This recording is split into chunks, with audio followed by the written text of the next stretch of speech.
दोस्तों, रमजान का महीना बेशुमार रहमतों और बरकतों वाला महीना है। इस महीने में इस्लामिक तारीख के लिए ऐसे बहुत से वाक़यात पेश आए हैं जिनकी वजह से रमजान के महीने की अहमियत और भी ज़्यादा बढ़ जाती है। वैसे तो रमजान के महीने में बहुत से वाक़यात पेश आए हैं, लेकिन आज के इस वीडियो में हम आपको रमजान के महीने में हुए कुछ ऐसे वाक़यों के बारे में बताने वाले हैं जिनको सुनकर यकीनन आप लोगों का दिल खुश हो जाएगा और आपको एक मुसलमान होने पर फख्र महसूस होगा। इसलिए आज का यह वीडियो आप सभी के लिए बहुत खास है। आप इसको आखिर तक ज़रूर देखें और अगर आपको यह वीडियो ज़रा भी पसंद आई तो दिल से एक लाइक करके और कमेंट बॉक्स में सुभान अल्लाह लिखकर शेयर भी कर दें ताकि और भी लोगों के पास में यह वीडियो पहुंच जाए। तो चलिए दोस्तों, शुरू करते हैं।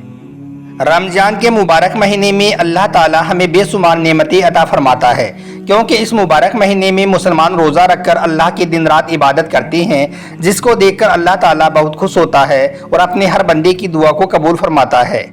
अल्लाह के रसूल सल्लल्लाहु अलैहि वसल्लम ने फरमाया है कि जब रमजान का महीना आता है तो जन्नत के दरवाजे खोल दिए जाते हैं और जहन्नुम के दरवाजे बंद कर दिए जाते हैं और शैतानों को जंजीरों में जकड़ दिया जाता है। दोस्तों, वैसे तो रमजान के मुबारक महीने में इस्लामिक तारीख के बहुत से वाक़यात पेश आई हैं। उनमें से कुछ वाक़यों के बारे में हम आपको यहाँ पर बताते हैं। याद रखें, रमजान इल्म का महीना है, इसलिए कि इस मुबारक महीने में ही चारों आसमानी किताबें नाजिल हुई हैं और सारे सहीफ़े भी रमजान के महीने में नाजिल हुए हैं। एक रमजान को हज़रत इब्राहीम अलैहिस्सलाम पर सहीफ़े नाजिल हुई, 2 रमजान को हज़रत मूसा अलैहिस्सलाम पर तौरात नाजिल हुई, 6 रमजान को हज़रत दाऊद अलैहिस्सलाम पर ज़बूर नाजिल हुई, 12 या 18 रमजान को हज़रत ईसा अलैहिस्सलाम पर इंजील नाजिल हुई। इस तरह से देखें तो सारा आसमानी इल्म रमजान के मुबारक महीने में ही नाजिल हुआ है, इसलिए रमजान को इल्म का महीना भी कहा जाता है। 10 रमजान को हज़रत खदीजा रजी अल्लाह तआला अन्हा की वफ़ात हुई, जो अल्लाह के प्यारे नबी सल्लल्लाहु अलैहि वसल्लम की पहली बीवी थी, जिन्होंने रमजान के महीने में ही सबसे पहले इस्लाम कबूल किया था। 15 रमजान 3 हिजरी को हज़रत इमाम हुसैन रजी अल्लाह तआला अन्हो की विलादत हुई, यानी कि 15 रमजान को हज़रत इमाम हुसैन की पैदाइश हुई। 17 रमजान को हज़रत आयशा रजी अल्लाह तआला अन्हा की वफ़ात हुई। 3 रमजान के दिन अल्लाह के पैगंबर हज़रत मोहम्मद सल्लल्लाहु अलैहि वसल्लम की सबसे छोटी और सबसे प्यारी बेटी और हज़रत अली की बीवी हज़रत फ़ातिमा का विसाल हुआ। 17 रमजान 2 हिजरी को जंग बदर हुई, यानी कि बदर की जंग हुई, जिसमें मुसलमानों की तादाद 313 थी और इस्लाम के दुश्मनों की तादाद 12,000 थी, जिसकी वजह से इस्लाम के दुश्मन मुसलमानों पर हावी हो रहे थे। यह देखकर अल्लाह ताला ने अपने फजलो करम से 17 रमजान के दिन मुसलमानों की मदद के लिए बदर के मैदान में अपने आसमानी फरिश्तों को उतार दिया, जिनकी मदद से मुसलमानों ने बड़ी ही आसानी के साथ में बदर की जंग को फतह कर लिया था। 19 रमजान को हज़रत अली रजी अल्लाह तआला अन्हो पर मस्जिद में सजदे की हालत में कातिलाना हमला हुआ, जिसमें हज़रत अली शदीद ज़ख्मी हो गए थे। फिर 21 रमजान को, यानी कि 3 दिनों के बाद में हज़रत अली की शहादत हो गई। 17 रमजान को हज़रत रुकैया बिनते मोहम्मद की वफ़ात हुई। 20 रमजान को अल्लाह के नबी सल्लल्लाहु अलैहि वसल्लम ने मक्का फतह किया और यही नहीं, लैलतुल क़द्र भी इसी रमजान के महीने में है। अब दोस्तों, रमजान के महीने में हुए हमारे भारत देश का एक ऐसा वाक़या भी आपको बताते हैं जिसको सुनकर यकीनन आप सबका दिल खुश हो जाएगा और आपको एक मुसलमान होने पर फख्र महसूस होगा। जैसा कि आप सभी को मालूम है कि 1947 से पहले हमारा देश भारत अंग्रेज़ों की गुलामी में किस तरह से जकड़ा हुआ था। अंग्रेज़ हुकूमत किस तरह से हम पर जुल्म सितम कर रही थी, फूट डालो और राज करो की नीति अपनाकर किस तरह से पूरे मुल्क पर अपना कब्जा जमा रखा था। फिर आखिर में अंग्रेज़ों के जुल्म सितम से तंग आकर इनके खिलाफ देश में कई तरह की आज़ादी के लिए जंगें लड़ी गई। ना जाने कितने भारतीयों ने अपनी जान कुर्बान की, ना जाने कितने लोग शहीद हुए और एक लंबे अरसे तक ऐसा ही चलता रहा। आखिरकार 15 अगस्त 1947 के दिन भारत को अंग्रेज़ों से आज़ादी मिली। अब आप यह जानकर हैरान हो जाओगे कि जिस महीने में भारत को अंग्रेज़ों से आज़ादी मिली वो महीना रमजान मुबारक का महीना था।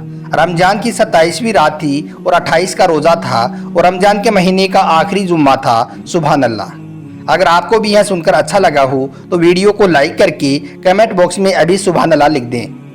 दोस्तों, एक मरतबा हज़रत अली रजी अल्लाह तआला अन्हो ने अल्लाह के पैगंबर हज़रत मोहम्मद सल्लल्लाहु अलैहि वसल्लम से तरावी के बारे में सवाल किया, तो उस वक्त आप सल्लल्लाहु अलैहि वसल्लम ने फरमाया, ए अली, रमजान के महीने में एक एक दिन और एक एक रात का सवाब ये है, यानी कि अल्लाह ताला रमजान के हर दिन अपने बंदों को ये सवाब अता करता है।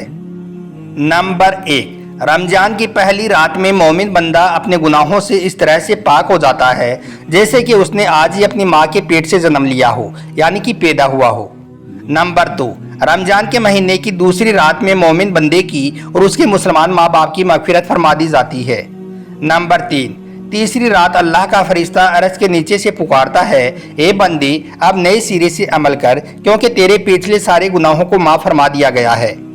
नंबर 4, रमजान की चौथी रात में मोमिन बंदे को तौरात, इंजील, जबूर और कुरान पाक पढ़ने का सवाब मिलता है। नंबर 5, पांचवी रात बंदे को अल्लाह ताला उस शख्स का सवाब अता करता है जिसने मस्जिद नबवी, मस्जिद हरम और मस्जिद अक्सा में नमाज अदा की हो। नंबर 6, रमजान के महीने की छठी रात में बंदे को बैतुल मामूर का तवाफ करने के बराबर सवाब मिलता है और तमाम पत्थर और ढेले उसकी मगफिरत चाहते हैं। नंबर 7, सातवीं रात में बंदे को इतना सवाब मिलता है कि गोया कि हज़रत मूसा अलैहिस्सलाम से मुलाकात की और फिरौन के मुकाबले में उनकी मदद की। नंबर 8, रमजान की 8वीं रात में मोमिन बंदे को इतना सवाब मिलता है कि जितना हज़रत इब्राहीम अलैहिस्सलाम को मिला था। नंबर 9, 9वीं रात में बंदे को उतना सवाब मिलता है जितना अल्लाह के पैगंबर हज़रत मोहम्मद सल्लल्लाहु अलैहि वसल्लम को मिला है। नंबर 10, रमजान के महीने की 10वीं रात में अल्लाह ताला दीन और दुनिया की बेहतरी अता करता है। नंबर 11, 11वीं रात में मोमिन बंदा दुनिया से इस तरह से अलग हो जाता है गोया कि वो आज ही अपनी माँ के पेट से पैदा हुआ हो। नंबर 12, रमजान की 12वीं रात में बंदे को ये फजीलत मिलती है कि उसका चेहरा क़यामत के दिन 14वीं के चांद की तरह रोशन होगा।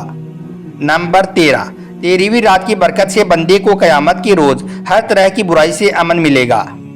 नंबर 14, 14वीं रात की इबादत से बंदे की इबादत की गवाही फरिश्ते देंगे जिससे अल्लाह ताला उसे क़यामत के हिसाब किताब से आज़ाद कर देगा। नंबर 15, रमजान की 15वीं रात में फरिश्ते और अरस और कुर्सी उठाने वाले फरिश्ते बंदे पर रहमत भेजते हैं। नंबर 16, 16वीं रात में अल्लाह ताला दोजख से आज़ादी और जन्नत में दाखिल होने की गारंटी अता करता है। नंबर 17, रमजान की 17वीं रात में मोमिन बंदे को नबियों के बराबर सवाब मिलता है। नंबर 18, 18वीं रात में एक फरिश्ता पुकार कर कहता है, ए खुदा के बंदी तुझसे और तेरे माँ बाप से अल्लाह ताला रजामंद हो चुका है। नंबर 19, 19वीं रात में अल्लाह ताला जन्नतुल फिरदौस में मोमिन बंदे के दर्जात को बुलंद कर देता है। नंबर 20, रमजान के महीने की 20वीं रात में बंदे को शहीदों और नेकों का सवाब मिलता है। नंबर 21, 21वीं रात में मोमिन बंदे के लिए अल्लाह ताला जन्नत में एक महल तैयार कर देता है। नंबर 22, रमजान की 22वीं रात में बंदे को ये बरकत हासिल होती है कि वो क़यामत के दिन हर तरह के गम और अंदेशे से बेखौफ हो जाता है। नंबर 23, 23वीं रात में अल्लाह ताला उसके लिए जन्नत में एक शहर तैयार करता है। नंबर 24, रमजान की 24वीं रात में बंदे को 40 साल की इबादत करने का सवाब मिलता है। नंबर 25, 25वीं रात में अल्लाह ताला बंदे की कब्र का अजाब उठा लेता है। नंबर 26, 26वीं रात में मोमिन बंदे को सोना सदका करने के बराबर सवाब मिलता है। नंबर 27, रमजान की 27वीं रात की फजीलत से बंदा पुल सिरात पर से रोनती हुई बिजली की तरह गुजर जाएगा। नंबर 28, 28वीं रात में अल्लाह ताला बंदे के लिए जन्नत में 1000 दर्जे बुलंद कर देता है। नंबर 29, 29वीं रात में 1000 मकबूल हज करने का सवाब मिलता है। और नंबर 30 और 30वीं रात में अल्लाह ताला खुद फरमाता है, ए मेरे बंदे जन्नत के मेवे खा और सलसबिल के पानी से नहा और आबे कोसर पी, मैं तेरा रब हूँ और तू मेरा बंदा है। इसका हवाला है नुज़हतुल मजालिस जिल्द नंबर 5 और सफ़ा नंबर 123।